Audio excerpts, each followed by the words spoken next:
Well, all week, Global Montreal has been bringing you profiles of the recipients of the Sheila and Victor Goldbloom Community Service Awards. Tonight, we bring you the story of Robina Goodwin, who is not only notable for all the work she's done, but for where she's doing it. Robina Goodwin moved to the Magdalen Islands from the UK more than 50 years ago. She's been working tirelessly in that small English community almost from the first day she arrived. Paula Samuel caught up with her earlier this week. Groseal is here, and actually my house is about there. Robina Goodwin didn't expect to spend her life in the Magdalen Islands. She and her friend came to Canada from the UK looking for adventure. While working as a nurse in Montreal, she decided to grab the opportunity to run a Red Cross outpost on the islands. And the hospital was 30 miles away, on one doctor for all of the islands. The rest, as they say, is history. She fell in love and decided to stay, running the Red Cross outpost on her own for years. That meant being everything to everybody and being on call 24/7. People just came to our home all hours of the night, day and night. We were woken up in our sleep and tossed to this bed and into that bed because someone else was going to sleep in here. She was a nurse, a doctor, veterinarian. Goodwin spoke no French, but was determined to find a way to reach out to the French community, even when it was heavily frowned upon.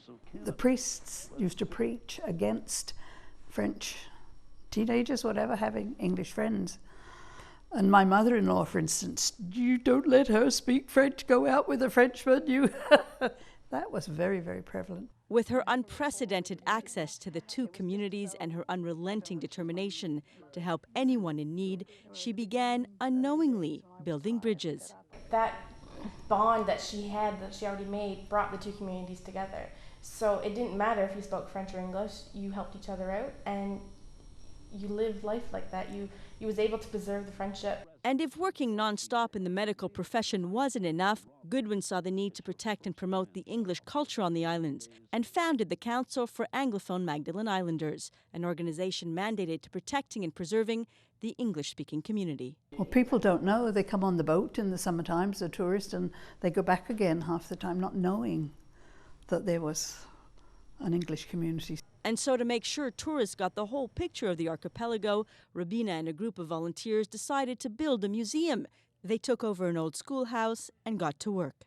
There was an old one-room schoolhouse in Old Harry, the little red schoolhouse, which was in very, very, very poor condition. So a group of us got together, volunteer, to try and preserve that and preserve the Anglicans. The schoolhouse has now become a must-stop destination for tourists and includes a veterans museum. There's the name of everybody that perished in the war.